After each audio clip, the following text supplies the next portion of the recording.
Hello. I'd like to read you a chapter from Greatcroft, which is a historical novel written by my late mother. It's set in England in 1805, and all profits from it will go to Alzheimer's Research UK. Christopher Smeaton, the lawyer, rose to his feet and glanced over the company with a stern expression, as if to ensure that everyone was listening. All fell silent at once. He began to read in a measured accent, with a solemn countenance. There was no sign of the smirk that had flitted across his face a moment ago.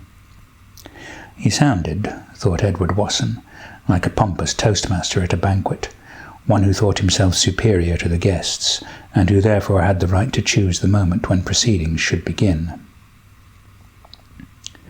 This is the last will and testament of me, Edward Warstone, Baronet, of Greatcroft Hall in the parish of Shadwell in the county of Stafford, who, being wretched and feeble in body, but sound in mind, memory, and understanding, Charlotte Warstone, youngest daughter of the late Sir Edward, managed to compose the expression on her face into that suitable for a well-bred lady, but not before it had briefly registered astonishment. She noted surprise on the face of her younger brother George, sitting opposite her at the oval table, but he did not succeed in returning to blandness quite so quickly. Lawyers were not to be trusted with anything, certainly not the English tongue, for her father was in no way sound in mind. One could not call him a lunatic, but as the servants were wont to say, their master had gone away, and they had this stranger in his place.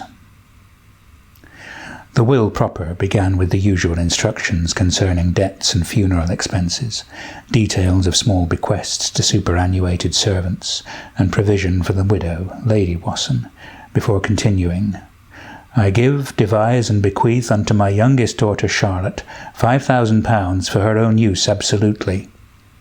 Here Charlotte was quite unable to keep her countenance. Her siblings also drew in their breath and looked at one another. They had all expected a rather smaller sum to be kept in trust for Charlotte by some elderly male relative, the income from it to be doled out until she was married, when control of it would probably pass to her husband. She had certainly not thought to hear for her own use. The expectations of the others were immediately raised. To my eldest daughter Eleanor, £5,000 for her own use absolutely. There were more gasps, shuffling of feet, and a stifled squeal from Eleanor. She was sitting between Henry, the middle brother, and the eldest brother, Edward. Charlotte saw Henry get ready his handkerchief, for Eleanor cried whether she was sad or happy.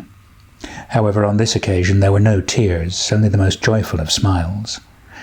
The lawyer cleared his throat and continued in booming tones, To my youngest son George, £5,000 for his own use absolutely. George looked puzzled. They had all heard his late father telling him, in a voice that could have been heard across the county, to expect no more than the customary shilling. They all knew that George had got himself into debt at Oxford. Only a trifling sum, far less than many of the other fellows, and also less than the old man himself, if rumour was to be believed. In this instance their father would have been quite right to keep George on a meagre allowance until he was at least of age or established in his profession. To my natural son Edward Warstone, that I had with Phoebe Williams of Brombury in the county of Stafford aforesaid, £100. So, the late Sir Edward had fathered an illegitimate child. Such things were common enough. George, at 20, understood these matters, but was very surprised that he had never heard so much as a whisper of it. Charlotte, at 22, knew that it was right that a man should make provision for his natural children, but surely the proper way to do it was discreetly, not publish it in a will, which was almost as bad as having it cried in the marketplace. Lastly, I give, devise, and bequeath to my eldest son Henry, otherwise Harry, murmurings, noises of feet shuffling, a chair scraping, all my lands, dwellings, whatsoever and wheresoever, appoint as executor and executrix, set my hand and seal. Edward jumped up, overturning the chair on which he had been sitting. He leaned across the table and snarled at the lawyer. You, sir, what the devil do you mean by this? Suddenly the room was quiet, and Christopher Smeaton looked extremely nervous. I will speak with you outside, Smeaton, said Edward in a low, angry voice. He stomped into the corridor. Smeaton followed, closing the door behind him. "What are you at?" Edward demanded. Ned, Smeaton began, a pained expression on his face. "Confound it, sir! How dare you Ned me?" "I beg your pardon, sir." The lawyer sighed, looked away, put on a deeply respectful expression, and said, "Sir, we were playfellows once, but of course those times are long gone. I would give a great deal not to have to tell you this, but the late Sir Edward confessed on his deathbed that he had fathered an illegitimate child on the body of a servant girl, and that his eldest legitimate son was Henry.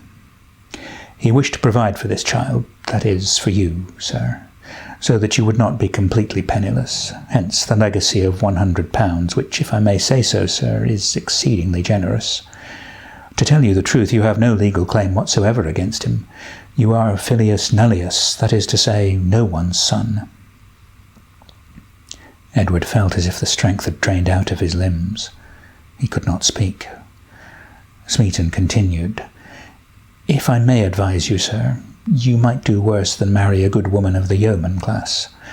Thomas Hurst farms some 100 acres, and his daughter Susanna is ripe for matrimony. She likes you and is not unattractive." He then slipped back into the room. Edward felt as if he had been kicked while he lay helpless. It was some moments before the deepest insult came home to him. Susanna Hurst! It was a deliberate affront. He followed the lawyer back into the room. Everyone fell silent as he entered and stared at him, then looked away and resumed talking. Henry rushed over and wrung his hands, which Edward found profoundly irritating. Ned, what is happening?" "Ask him," replied Edward through clenched teeth, glaring towards Smeaton, who was having a low-voiced conversation with Lady Warstone. She spoke in monosyllables, her face turned away from the company. George hovered at a distance from Edward, tongue-tied for the first time in his life. Edward did not wish to be kissed, squeezed, or cried over, and therefore kept away from Eleanor. As for Charlotte, she was 8 years his junior, but the most managing female he had ever encountered. Whatever she had to say, and there was sure to be much, he had no wish to hear it. The lawyer gathered up his papers and left.